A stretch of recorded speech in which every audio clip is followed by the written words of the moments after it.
Bom dia a você, meus irmãos, que a graça do nosso bom Deus seja sobre a vida de cada um de vocês.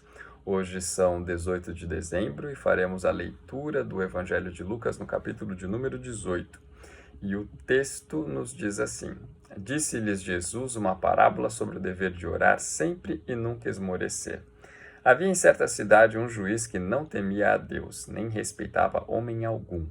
Havia também naquela mesma cidade uma viúva que vinha ter com ele, dizendo: Julga a minha causa contra o meu adversário. Ele, por algum tempo, não quis atender, mas depois disse consigo: Bem que eu não temo a Deus, nem respeito a homem algum. Todavia, como esta viúva me importuna, julgarei a sua causa, para não suceder que, por fim, venha a molestar-me. Então disse o Senhor: Considerai no que diz este juiz iníquo. Não fará Deus justiça aos seus escolhidos, que a ele clamam dia e noite, embora pareça demorado em defendê-los? Digo-vos que, depressa, lhes fará justiça. Contudo, quando vier o Filho do Homem, achará porventura fé na terra?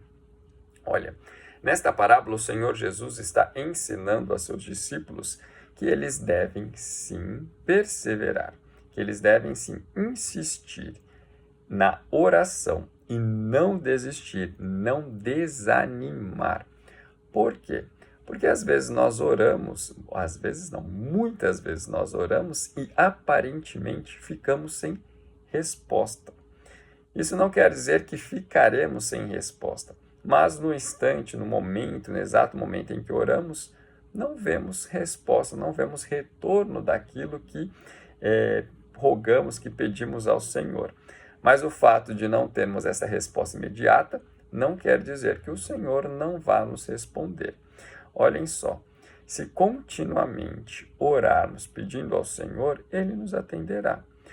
Para elucidar isso, para fazer com que a gente compreenda que o Senhor é bom e nos responde, o Senhor Jesus faz um contraste. Ele coloca ao lado duas figuras, um juiz iníquo e o próprio Deus.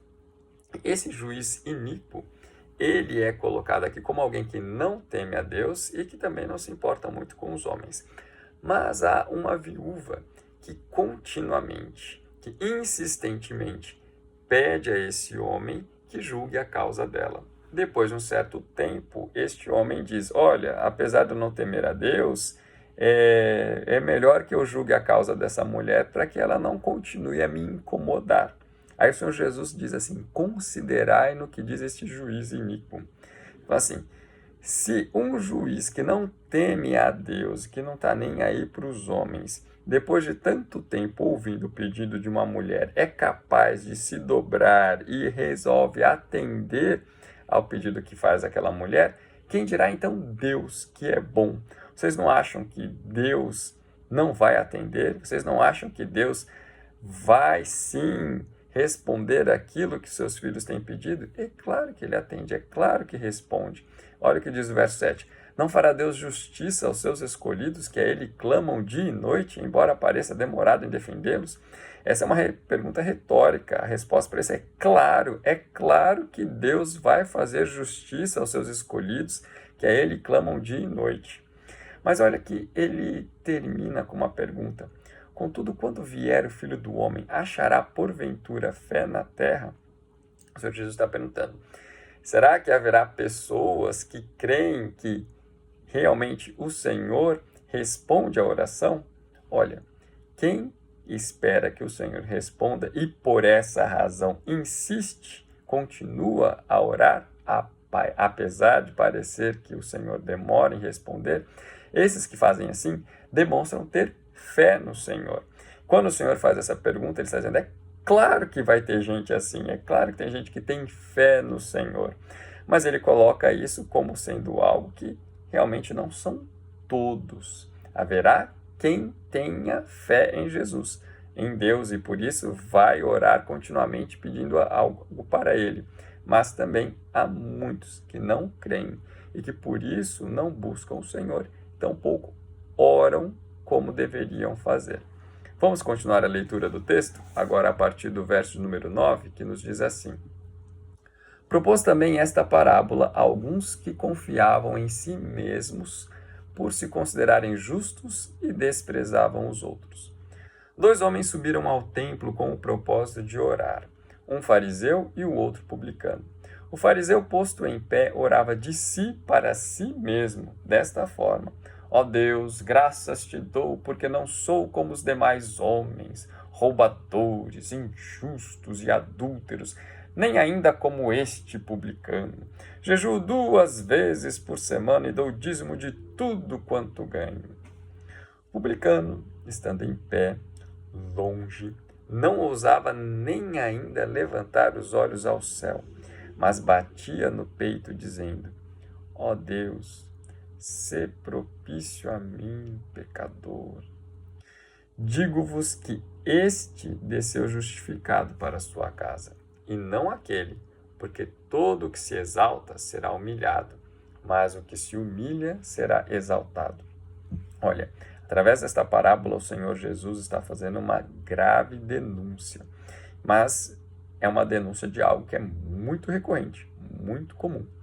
Pessoas que confiam em si mesmas, naquilo que elas fazem, naquilo que elas presumem ser, e elas acham que o que elas fazem e o que elas são as justifica diante de Deus. As justificam, diante de Deus. Estas pessoas depositam a confiança e a esperança delas nelas mesmas. É claro que o Senhor Jesus colocou aqui uma figura caricata, mas esse tipo de comportamento é possível sim de se notar por aí. Este homem fariseu, ele orava dando graças a Deus por ser quem ele é, diferente dos outros, especialmente diferente daquele que estava ao lado dele, que era um publicano. E olha só o que fala no começo da parábola, que o Senhor Jesus aponta para falar a respeito dos que confiavam em si, que acreditavam serem justos e, por essa razão, também desprezavam outros, aqueles que eles não consideravam justos. Ou seja, por eu fazer essas coisas, sou considerado uma pessoa santa, correta, logo estou me justificando, estou justificado, sou justo, sou santo. Aí eu olho para o lado e vejo que aquele não faz o que eu faço, não faz as coisas como eu faço e tampouco é como eu sou. Logo, ele não é justo, ele é injusto, é ímpio, é imundo, não é santo, portanto não precisa nem tem que ficar ao meu lado. Coloca ele à parte. O homem coloca aqui no verso número 12: Eu jejuo 2 vezes por semana, eu dou dízimo de tudo quanto ganho, eu não sou como esta gentalha que está por aí. Esse tipo de pessoa que o Senhor coloca é o tipo de pessoa que, apesar de pensar, de se considerar justificado, o Senhor Jesus diz que este não está justificado diante de Deus. Agora, o outro, que é desprezado, que tem consciência dos seus pecados e sabe que não faz coisa alguma que seja capaz de justificá-lo diante de Deus, esse aí, quando ora, não confia em si, mas confia, espera pela graça do Senhor e por isso ora da maneira como nós vemos aqui no verso 13. Ó Deus, sê propício a mim, pecador. Este homem reconhece que é pecador e reconhece que é somente Deus quem justifica. Por isso pede, diz, sê propício, ou seja favorável, ou demonstre a sua graça, o seu favor para comigo. É uma diferença gritante, mas é justamente esse tipo de pessoa que também nós podemos chamar de pobre de espírito, porque reconhece que em si mesmo não há coisa alguma que possa ser apresentada diante de Deus como sendo válido para obter de Deus o perdão. Eu não tenho nada, eu tenho as mãos vazias, eu dependo tão somente, exclusivamente da graça, do favor de Deus, que o pecador aqui não merece, ele sabe que não merece, mas confia na graça do Senhor e por isso pede por ela. E olha como termina o verso número 14, ou como termina esse texto no verso 14, que diz assim: digo-vos que este desceu justificado, o publicano, e não aquele, porque todo o que se exalta será humilhado. Ou seja, aquele que se justifica por aquilo que faz, está tentando promover a si mesmo, está tentando se exaltar. E este que se exalta, na realidade, vai ser humilhado. E aquele que se humilha diante do Senhor é exaltado pelo fato de que é recebido pelo próprio Senhor. Vamos continuar a leitura? Verso número 15 nos diz assim: traziam-lhe também as crianças para que as tocasse, e os discípulos, vendo, os repreendiam. Jesus, porém, chamando-as para junto de si, ordenou: deixai vir a mim os pequeninos, e não os embaraceis, porque dos tais é o reino de Deus. Em verdade vos digo, quem não receber o reino de Deus como uma criança, de maneira alguma entrará nele. Olha, a situação é a seguinte: nós sabemos que o Senhor Jesus estava sempre rodeado por muitas pessoas, e algumas dessas pessoas levavam consigo os seus filhos e pediam ao Senhor Jesus para que abençoasse também os seus filhos. Só que os discípulos, não sabemos muito bem a razão pela qual eles fizeram isso, passaram a repreender as pessoas que estavam fazendo isso. E aí Jesus se volta contra os discípulos e diz para eles que não deveriam fazer isso, porque as crianças também têm parte no reino de Deus. Isso não quer dizer que toda criança, por ser criança, já está salva e já tem parte no reino de Deus. Não, não é isso. O que o Senhor Jesus está dizendo é que as crianças também têm parte no reino de Deus. Algumas pessoas leem a Bíblia e pensam que as crianças são inocentes e que as crianças não têm pecado e que, por serem inocentes, por não fazerem uso da razão quanto àquilo que elas fazem, logo elas estão justificadas, elas não estão condenadas. Não é isso que a Bíblia diz.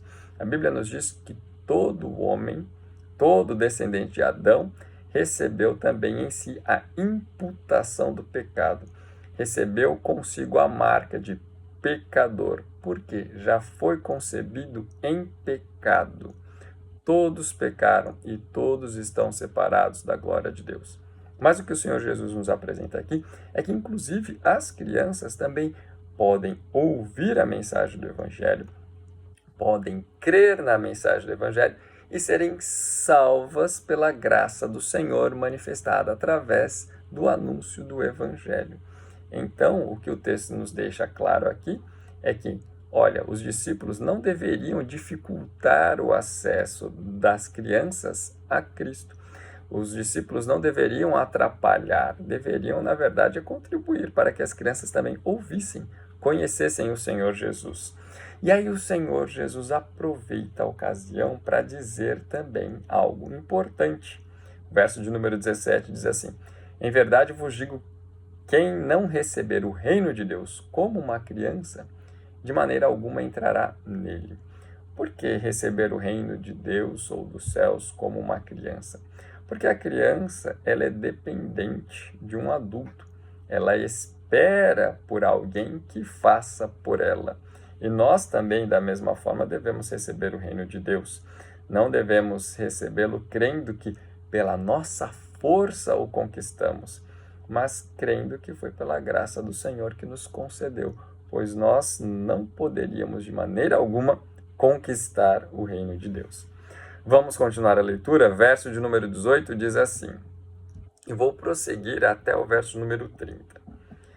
Certo homem de posição perguntou-lhe: bom mestre, que farei para herdar a vida eterna? Respondeu-lhe Jesus: por que me chamas bom? Ninguém é bom senão um, que é Deus. Sabes os mandamentos: não adulterarás, não matarás, não furtarás, não dirás falso testemunho, honra teu pai e a tua mãe. Replicou ele: tudo isso tenho observado desde a minha juventude. Ouvindo-o, Jesus disse-lhe: uma coisa ainda te falta. Vende tudo o que tens, dá-o aos pobres e terás um tesouro nos céus. Depois, vem e segue-me. Mas ouvindo ele estas palavras, ficou muito triste, porque era riquíssimo. E Jesus, vendo-o assim triste, disse: quão dificilmente entrarão no reino de Deus os que têm riquezas. Porque é mais fácil passar um camelo pelo fundo de uma agulha do que entrar um rico no reino de Deus. E os que ouviram disseram: sendo assim, quem pode ser salvo? Mas ele respondeu: os impossíveis dos homens são possíveis para Deus. E disse Pedro: eis que nós deixamos nossa casa e te seguimos. Respondeu-lhes Jesus: em verdade vos digo que ninguém há que tenha deixado casa, ou mulher, ou irmão, ou pais, ou filhos, por causa do reino de Deus, que não receba no presente muitas vezes mais, e no mundo por vir a vida eterna. Olha, esta passagem é muito bonita. E nos mostra que havia um rapaz que se aproximou de Jesus fazendo um elogio que não era habitual. Não era habitual de se fazer esse tipo de elogio a outro homem, chamá-lo de bom mestre. É por isso até que o Senhor Jesus pergunta: por que me chamas de bom? O Senhor Jesus não negou, ele não descartou o elogio, mas ele está falando assim: você entende as implicações de me chamar de bom mestre?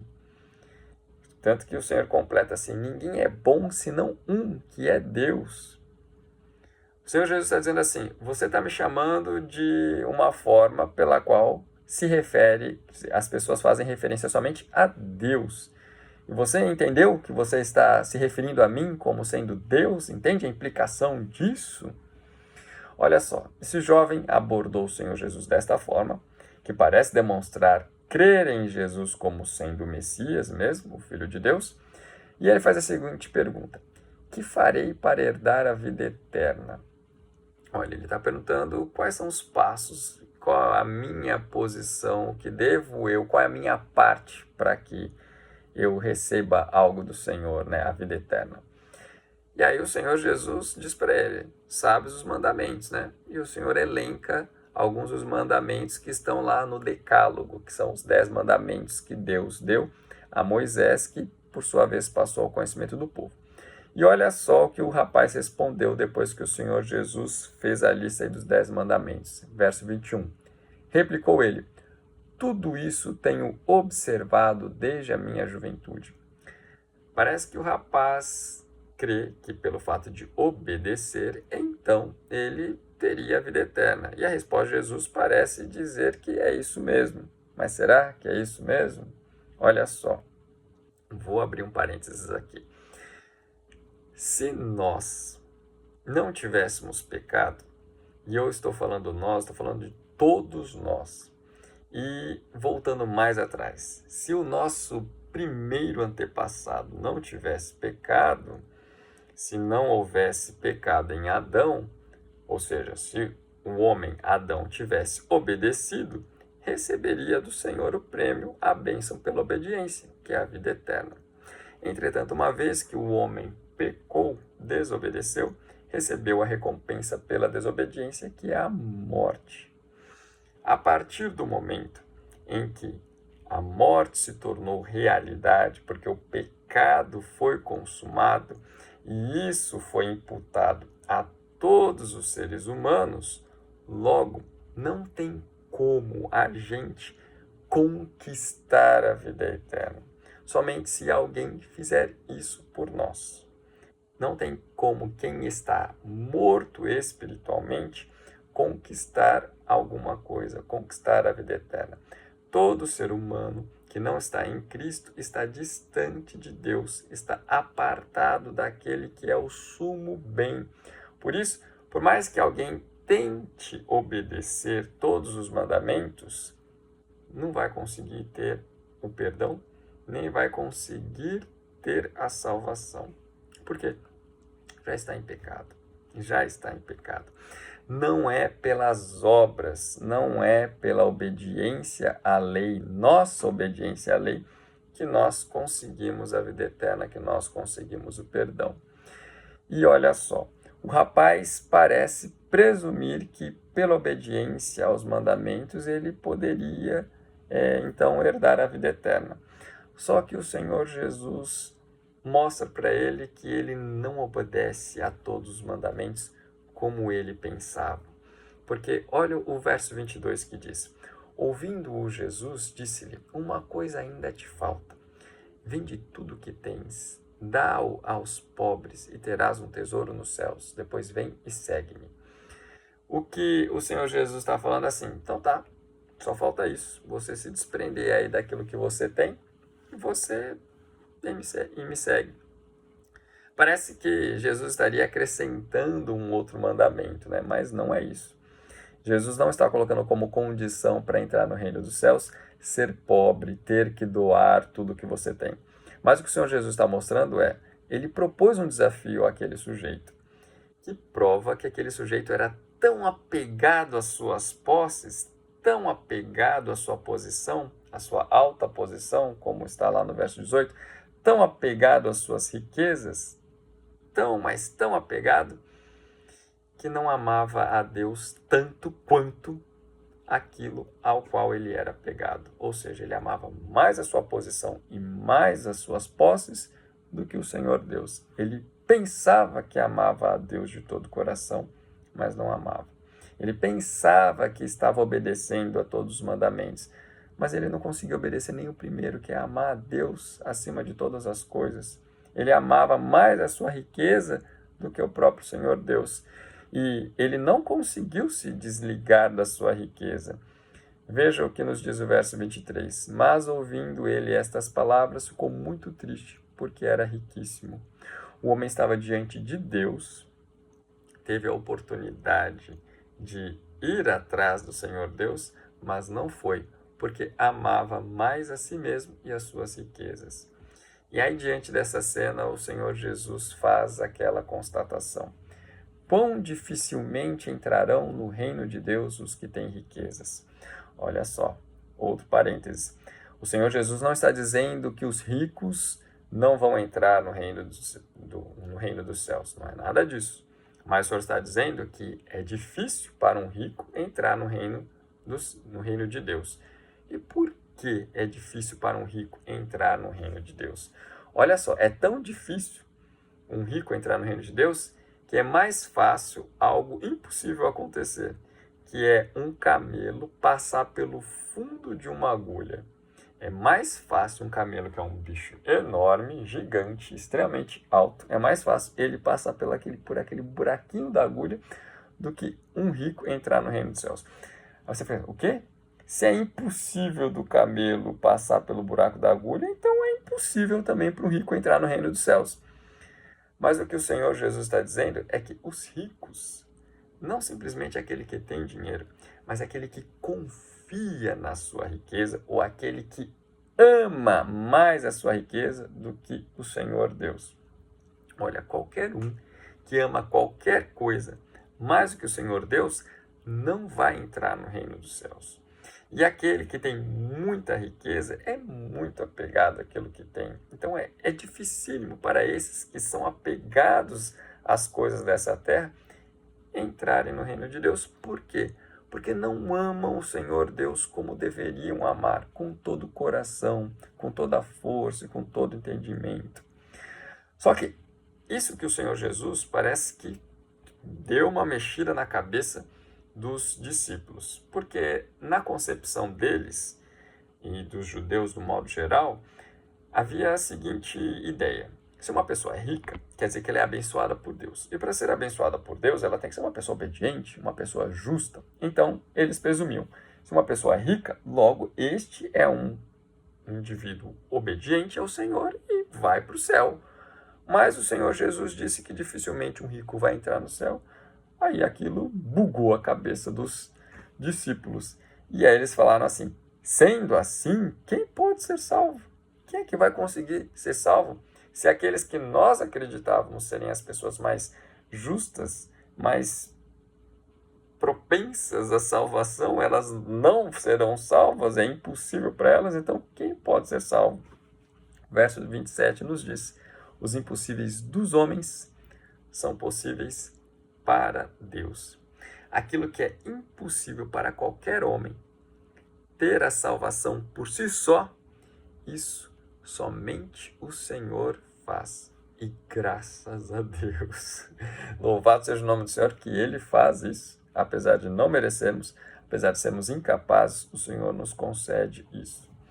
E aí Pedro fala assim, Senhor, nós aqui, eu e o restante dos discípulos, a gente deixou tudo para te seguir. E quando ele está falando deixando tudo, não foi simplesmente as posses que eles tinham, mas também as oportunidades que tinham de crescer, de enriquecer, de ter proveito, de ter lucro nessa vida. E aí, isso é um sacrifício mesmo. Jesus responde para eles, em verdade vos digo que ninguém que tenha deixado casa, ou mulher, ou irmãos, ou pais, ou filhos, por causa do reino de Deus, que não receba no presente, já nesta vida, muitas vezes mais. O Senhor Jesus está dizendo que aqueles que se sacrificam para seguir a Cristo, por amor a Cristo, recebem recompensa não só na eternidade, mas nessa vida. Às vezes as pessoas pensam que a recompensa vai ser assim, então eu já vou me tornar rico aqui, o Senhor vai dar um jeito de me tornar rico. Não. Vai conceder recompensas maiores e melhores do que a riqueza deste mundo. Para que o Senhor Deus concederia algo para nós que nos faria desviar do caminho dele? Ele nos dá outras bênçãos melhores do que as riquezas deste mundo. Nos dá já nesta vida e também nos dará na eternidade. Vamos para continuar na leitura do texto, que já está bem extensa, né? Esse momento devocional. Verso de número 31 nos diz assim, tomando consigo os 12, disse-lhes Jesus, eis que subimos para Jerusalém e vai cumprir-se ali tudo quanto está escrito por intermédio dos profetas no tocante ao Filho do Homem. Pois será ele entregue aos gentios, escarnecido, ultrajado e cuspido. E depois de o açoitarem, tirar-lhe-ão a vida, mas ao terceiro dia ressuscitará. Eles, porém, nada compreenderam acerca destas coisas, e o sentido destas palavras era-lhes encoberto, de sorte que não percebiam o que ele dizia. Olha só, esta é mais uma profecia do Senhor Jesus em relação ao que aconteceria com ele. Mais uma vez o Senhor Jesus disse que ele vai ser preso, que ele vai ser escarnecido, vai ser entregue aos gentios, no caso os romanos, vai ser ultrajado, cuspido e vão matá-lo. E o Senhor Jesus falou de maneira clara essas coisas aos seus discípulos, mas ele também dá a mensagem de esperança e de paz, dizendo que ao terceiro dia ele ressuscitaria. Mas, apesar de Jesus ter falado de maneira tão clara para eles, os discípulos não entenderam coisa alguma do que o Senhor Jesus disse. Olha o verso 34. Eles, porém, nada compreenderam acerca destas coisas. E por quê? O texto nos disse, e o sentido destas palavras era-lhes encoberto, de sorte que não percebiam o que ele dizia. A Bíblia nos diz que só depois da ressurreição de Jesus Cristo, que ele soprou sobre os seus discípulos o Espírito, eles passaram a compreender aquilo que o Senhor Jesus tinha dito a eles. É de fato o Espírito Santo que nos dá entendimento de todas as coisas que o Senhor Jesus já havia ensinado aos seus discípulos. Parece que após a ressurreição, tudo passou a fazer sentido. Parece que tudo se conectou e agora eles disseram, então é por isso que aconteceu aquilo, é por isso então que Jesus falou aquela tal coisa. Depois que tudo fez sentido, eles foram tomados de uma fé tão grande que saíram anunciando pelo mundo acerca da salvação em Cristo Jesus. Mas até aquele momento, eles não entendiam mesmo. Vamos lá, verso 35, continuando. Aconteceu que, ao aproximar-se ele de Jericó, estava um cego assentado à beira do caminho pedindo esmolas. E ouvindo o tropel da multidão que passava, perguntou o que era aquilo. Anunciaram-lhe que passava Jesus, o Nazareno. Então ele clamou, Jesus, filho de Davi, tem compaixão de mim. E os que iam na frente o repreendiam para que se calasse. Ele, porém, cada vez gritava mais, Filho de Davi, tem misericórdia de mim. Então parou Jesus e mandou que lhe o trouxessem. E tendo ele chegado, perguntou-lhe, que queres que eu te faça? Respondeu ele, Senhor, que eu torne a ver. Então Jesus lhe disse, recupera a tua vista, a tua fé te salvou. Imediatamente tornou a ver e seguia o glorificando, desculpa, imediatamente tornou a ver e seguia-o, glorificando a Deus. Também todo o povo, vendo isto, dava louvores a Deus. Olha que interessante, parece que Lucas está dando um fechamento, né, do capítulo, da mesma maneira que ele começou. Sei lá, nos primeiros versos, ele usou aquela parábola do juiz iníquo para nos falar a respeito de orar sempre, nunca esmorecer. Agora ele está mostrando alguém que orou diretamente a Jesus e, apesar da adversidade, apesar da oposição, ele não desanimou, não esmoreceu e continuou gritando cada vez mais alto. Porque o cego ouviu aí a marcha das pessoas e ficou encafifado. O que é isso? Alguém anunciou, é Jesus que está passando. Ele falou, o quê? Jesus está passando? O homem começou a gritar, falou assim, ué, quando é que eu vou ter outra oportunidade como essa de ter Jesus por perto de mim e a oportunidade de pedir a Ele que me cure? Olha que nos diz o verso 38. Então ele clamou, Jesus, filho de Davi, tem compaixão de mim. Ao chamar Jesus de filho de Davi, ele estava reconhecendo Jesus como sendo o Messias, o prometido, o ungido que viria da descendência de Davi. E aí, como as pessoas estavam repreendendo aquele homem, verso 39, aquele homem passou a falar ainda mais alto, Jesus, filho de Davi, tem misericórdia de mim. De tanto insistir, Jesus mandou parar a marcha e pediu para que mandou que trouxessem aquele homem até ele. E ele perguntou, que queres que eu te faça? Acho que o cego foi trouxa? Não, ele foi muito sábio, prudente, e pediu aquilo que ele queria mesmo. E respondeu ele, Senhor, que eu torne a ver. Então Jesus lhe disse, recupera a tua vista, a tua fé te salvou. Olha só, aquele homem não só voltou a enxergar, como também recebeu do Senhor Jesus a certeza de que estava salvo, de que herdaria a vida eterna. Porque o Senhor declara, a tua fé te salvou. Não foi a fé em Jesus como um curandeiro, mas foi a fé em Jesus como sendo o escolhido de Deus, o Messias para salvar o mundo. E olha o que nos diz aí o verso 43, e que atesta que este homem de fato reconhecia Jesus como sendo o Messias. Imediatamente tornou a ver e seguia-o glorificando a Deus, dando glórias ao Senhor por aquilo que tinha acontecido. E todo o povo também dava louvores a Deus. Vejam só o que nós devemos fazer também, meus irmãos. Ainda que haja uma grande quantidade de adversidades, um grande número de pessoas nos impedindo, obstruindo, dizendo que a gente não deve orar, que para com essa história.